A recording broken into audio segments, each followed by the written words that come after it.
Shalom, jumpa lagi dalam program Situ Parsia 7 menit pelajari Alkitab bersama Pendeta Semi Tuhan. Hari ini topik yang menarik. Allah, mengapa namanya Allah? Kita berdoa dulu. Tuhan Yesus, berkati kami supaya kami memahami firman-Mu dan dapat melakukan firman. Amin. Topik ini saya ambil karena akhir-akhir ini berkembang sebuah kelompok yang mengatakan dirinya sebagai pencinta nama Yahweh atau gerakan nama suci. Mereka mengatakan bahwa kata Allah di dalam Alkitab, terjemahan LAI itu harus dihapuskan, dan orang Kristen tidak boleh menyebutkan nama Allah, harus menyebutkan Elohim atau Adonai atau Yahweh. Dan mereka juga berhasil membuat terjemahan Alkitab walaupun dasarnya tetap dari LAI punya, hanya menggantikan nama Allah menjadi Elohim dan Tuhan menjadi Yahweh, dan Yesus Kristus itu menjadi Yeshua HaMashiach. Puncak dari kelompok ini, mereka berhasil membawa LAI ke meja hijau dan menuntut untuk LAI itu menghapus nama Allah, tapi itu tidak berhasil. Nah, apakah salah kalau kita menyebut Tuhan kita, Allah yang ada dalam Alkitab dengan sebutan Allah? Kita baca dulu Ulangan pasal 6 ayat 4, Shema Yisrael. Dengarlah hai orang Israel, Tuhan itu Allah kita, Tuhan itu esa. Nah, orang Israel menyebutkan Allah sesuai dengan Alkitab, bahasa Ibrani yaitu Elohim, tetragram yaitu YHWH, kemudian Adonai. Nah, kata Elohim sendiri sebenarnya itu berasal dari kata El. El itu sebenarnya sebelum Israel terbentuk, nama El itu adalah sembahannya orang Kanaan. Orang Kanaan jauh sudah lama menyembah El sebagai Allah mereka, sembahan mereka. Ketika orang Israel terbentuk, mereka menghayati kata El itu, mengubah konsepnya menjadi Allahnya orang Israel dengan sebutan El, dan kemudian menjadi Elohim. Jadi sebenarnya serapan atau mengambil sebutan Allah dari bahasa yang lain menjadi milik orang Israel itu dilakukan oleh orang Israel sendiri.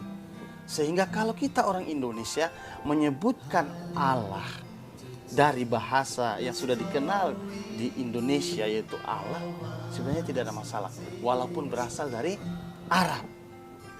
Nah, dan orang Kristen Arab sendiri jauh sebelum adanya Islam itu menyebutkan Allah itu sebagai Allah orang Kristen. Bahkan Alkitab bahasa Arab sendiri menuliskan Allah. Jadi itu bukan Allahnya orang Islam, tapi Allah orang Kristen.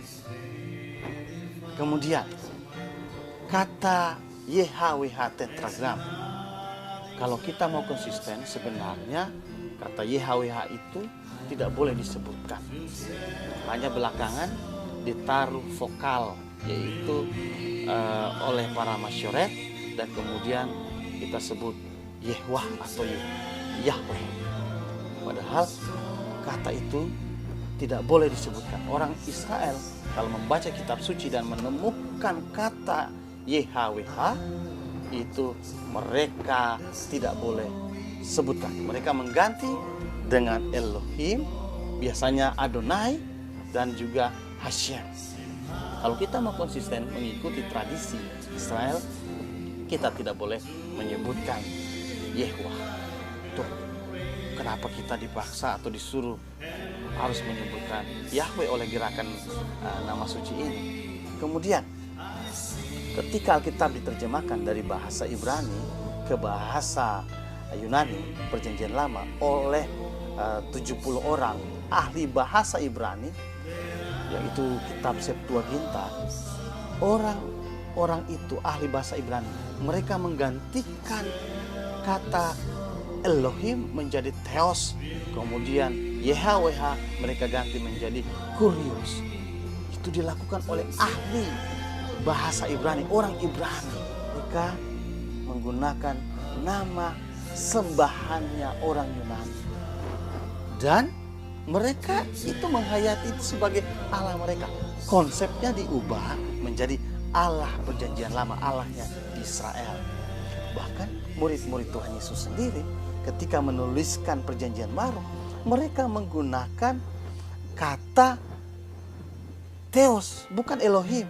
Mereka menggunakan kata Kurios, bukan YHWH. Dan Yesus Kristus, mereka tulisnya Yesus Kristus, bukan Yeshua HaMashiach.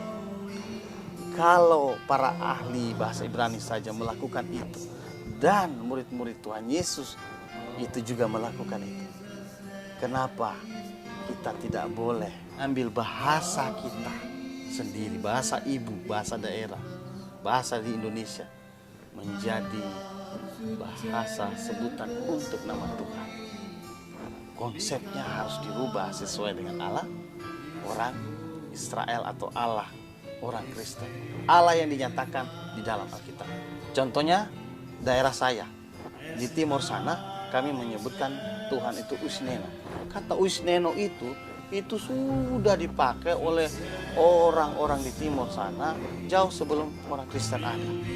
Dan ketika Kristen masuk, orang-orang Kristen memaknai Usneno itu, merubah konsepnya sebagai sebutan untuk Allah yang dinyatakan Alkitab. Jadi sebagai orang Kristen ingat, tidak ada masalah kita mau pakai nama Tuhan dari bahasa Ibrani ke, dari bahasa Yunani ke, bahasa Inggris ke, bahasa Indonesia, bahasa daerah kita masing-masing. Silakan. Allah kita adalah Allah yang sangat demokratis. Dan jangan lupa kita tetap mendukung LAI di dalam kerja keras mereka menerjemahkan, merevisi, mencetak, kemudian menyebarkan Alkitab itu ke dalam berbagai bahasa di Indonesia khususnya. Kita dukung dalam doa, dalam dana, membantu penyebaran firman Tuhan ke dalam berbagai bahasa dan ke daerah-daerah. Mari kita dukung. Tuhan Yesus memberkati kita semua. Mari agungkan Dia. Soli Deo Gloria. Oh, no.